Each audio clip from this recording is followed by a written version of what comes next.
بسم اللہ الرحمن الرحیم ایجوکیشنل چینل کے معزز سامعین آج ہم آپ کو پٹھانوں کے بارے میں بتائیں گے، تو جڑے رہے ویڈیو کے آخر تک۔ نیو ہیں تو چینل کو سبسکرائب کر دیں۔ پٹھانوں کی روایت میں کیس عبدالرشید عرف پٹھان کو ایک مرکزی حیثیت حاصل رہی۔ اس کی وجہ ان کو پٹھان کا مورث اعلیٰ قرار دینا ہے۔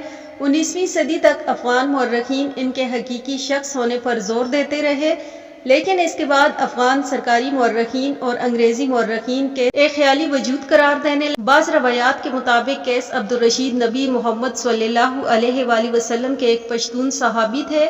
عبدالرشید وہ پہلے پشتون تھے جنہوں نے مدینہ حاضر ہو کر وہاں محمد صلی اللہ علیہ وآلہ وسلم سے ملاقات، اسلام قبول کیا، اور محمد صلی اللہ علیہ وآلہ وسلم نے ان کے حق میں دعا کی، اور بعض روایات میں عصا عطا کرنے کا بھی ذکر ہے۔ کیس قبائلی روایات کے متعلق اہم ماخذ نعمت اللہ ہراتی نورزئی کے مخزن افغانی ہے۔ اس کتاب میں جو نسب نامے دیے گئے ہیں وہ بعد کے تصانیف مثلاً حیات افغانی میں نقل کیے گئے، لیکن یہ تاریخی ماخذ کے طور پر قابل اعتماد نہیں۔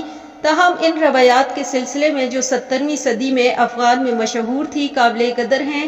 ان روایات کے مطابق مشتر افغانوں کا مورث اعلیٰ کیس عبدالرشید تھا، جو حضرت خالد بن ولید کے ہاتھوں پر مشرف با اسلام ہوا تھا، اور جو طالوت یا ساول کی نسل میں سے تھا۔ بعد میں اس میں اضافہ کیا اور دعویٰ کیا گیا کہ کیس نے حضرت خالد رضی اللہ تعالیٰ عنہ کی لڑکی سے نکاح کیا تھا، جس سے سٹر بٹن اور غور گشت پیدا ہوئے، اور ان کی اولاد پٹھان کے نام سے مشہور ہوئی۔ افغان کا ایک قبیلہ جو کہ کوئٹہ کے قریب آباد ہے، کاسی ہے، اور تخت سلیمانی کے نام سے کیس غر ہے، یعنی شیرانی قوم، جہاں شیرانی قوم آباد ہے۔ افغان روایتوں میں بتایا گیا ہے کہ کیس کا مسکن کوہ سلیمان کے قریب مغربی سمت میں واقع تھا۔ کیس غر کو سلیمان سلسلے کی بلند ترین چوٹیوں میں۔ بلیو کا کہنا ہے کہ کیس کو پٹھان اپنی زبان میں کیش کہتے ہیں۔ کیس کا اصل تلفظ یقیناً کش ہے، جسے معرب کر کے کیس بنا لیا گیا۔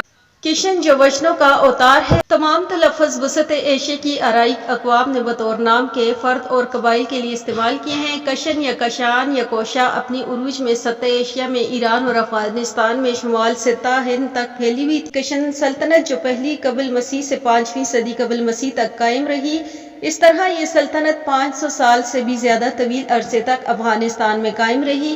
یہ ایک طویل عرصہ ہوتا ہے، اس لیے لامحال اس سلطنت کے یہاں کے باشندوں پر اثرات پڑے اور انہیں اس سے قدرتی لگاؤ ہو گیا، اور وہ خود کو اس کی نسبت سے کش یا کس یا کاسی کہنے لگے۔ اس طرح یہ کلمہ ان کی روایتوں میں محفوظ رہا، اگرچہ وہ اس کی حقیقت کو بھول گئے، اور وقت کی گرد کی وجہ سے اس کے متعلق فسانے گھڑے جانے لگے، اور اسے شخصیت جان کر اپنے مورث اعلیٰ کے طور پر پیش کیا گیا۔ بعد میں جب شجرہ نسب ترتیب دیا گیا تو اس کی اہمیت بدستور قائم رہی۔ مسلمان ہونے کے بعد اس کو معرب کر کے کیس بنا لیا گیا اور اس کو صحابی رسول کی حیثیت سے پیش کیا گیا۔ کہا جاتا ہے کہ جب عبدالرشید کو یہ محسوس ہوا کہ ان کی وفات قریب ہے، تو انہوں نے اپنے بیٹوں سے کہا کہ وہ انہیں غور کے علاقوں سے کوہ سلیمان لے کر دفنائیں، جہاں پر ان کی جدیں اور تمام پشتین قوم کا جد افغانہ مدفن تھے۔ یہ پہاڑی ڈیرہ اسماعیل خان کے قریب دارازندہ کے مقام پر وقوع ہے، اور ان کو وہاں دفن کیا گیا۔ آج کل اکثر پشتون قبائل کے بارے میں کہا جاتا ہے کہ زیادہ تر قبائل ان کی اولاد ہیں۔ آپ ہی کی وجہ سے کوہ سلیمان کو کیس یا غر یا کوہ کیس بھی کہا جاتا ہے۔